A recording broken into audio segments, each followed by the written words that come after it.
Sir नमस्कार। आपको तिरंगा भेंट करने आए थे। आपको तो पता ही है, मोदी जी ने हर घर तिरंगा अभियान शुरू किया है। अरे बहुत बहुत स्वागत है सर। लेकिन मेरी एक रिक्वेस्ट है, सिर्फ एक नहीं, कम से कम आप मुझे 20 तिरंगे दे के जाइए, क्योंकि हमारी गली में कम से कम 20 घर हैं। या तो मैं खुद जाके बांटाऊंगा या फिर मैं खुद ही लगा दूंगा सभी घरों पे। सर आप तो बड़े देशभक्त, बड़े जेंटल आदमी निकले।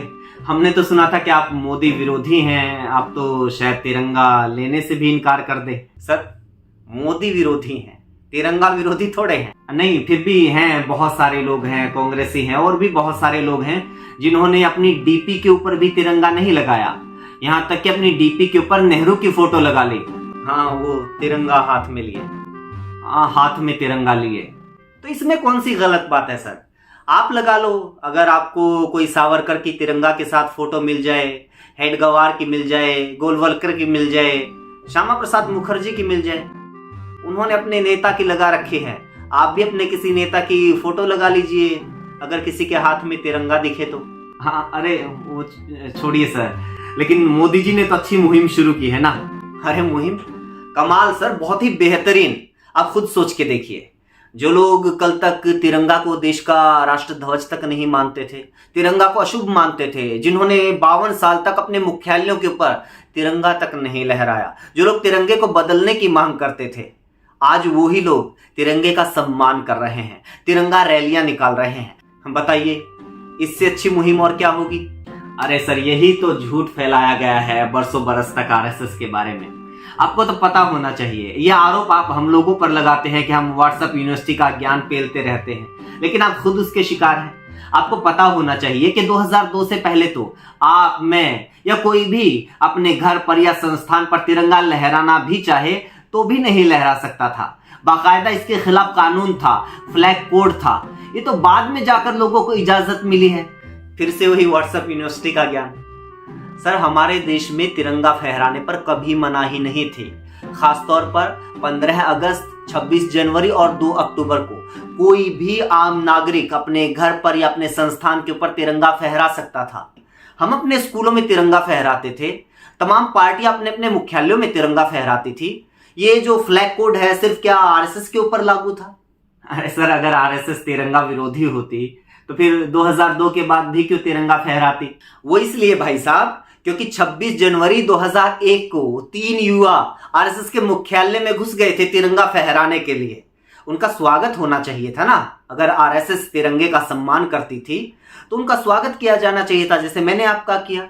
लेकिन नहीं, उनको पुलिस के हवाले कर दिया गया, उनके ऊपर मुकदमा चलवाया गया, उनको सजा दिलवाने की कोशिश की गई। केस नंबर 176 देख लीजिएगा नागपुर कोर्ट में किस मामले में दर्ज है।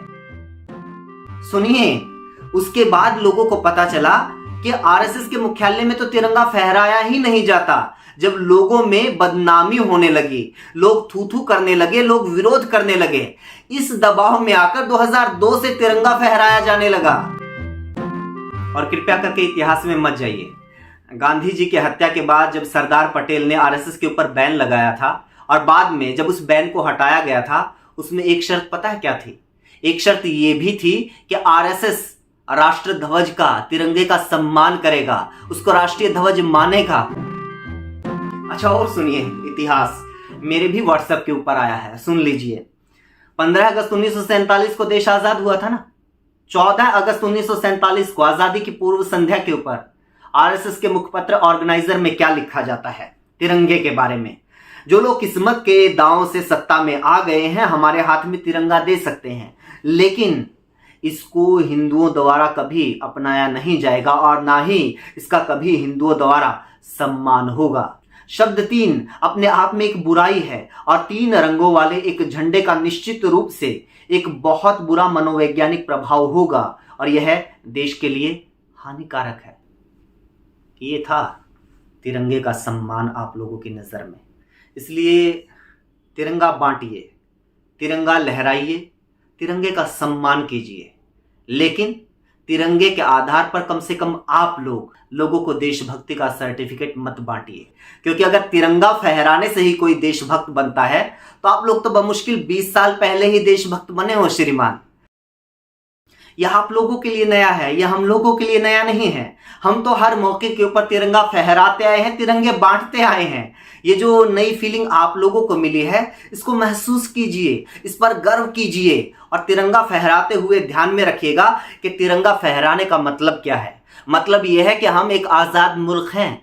मतलब यह है कि हमारे देश में संविधान लागू है। मतलब यह है कि ये संविधान जनता को मालिक बनाता है। ये संविधान किसी भी प्रधानमंत्री को जवाबदेह बताता है। ये संविधान यह हक देता है हमें कि गलती करने पर हम प्रधानमंत्री का विरोध कर सकते हैं, हम आलोचना कर सकते हैं। ये संविधान कहता है कि अब इस देश के किसी प्रधानमंत्री या मंत्री को पूजा नहीं जाएगा, बल्कि उनसे जवाब लिया जाएगा। तिरंगा लहराते हुए इस बात को ध्यान में रखिए, ना कि सर्टिफिकेट बांटते चलिए ये देशभक्त है, ये देशद्रोही है। कम से कम स्वतंत्रता दिवस को, कम से कम तिरंगे को तो बख्श दीजिए। तमाम जो भारतवासी हैं वो आपके भाई हैं, वो तमाम भारतवासी देशभक्त हैं। उनके पूर्वजों ने भी इस देश के लिए कुर्बानियां दी हैं। उनके पूर्वजों ने भी इस देश की तरक्की के लिए अपना खून पसीना बहाया है। आप लोग कोई इस देश के मालिक नहीं हो,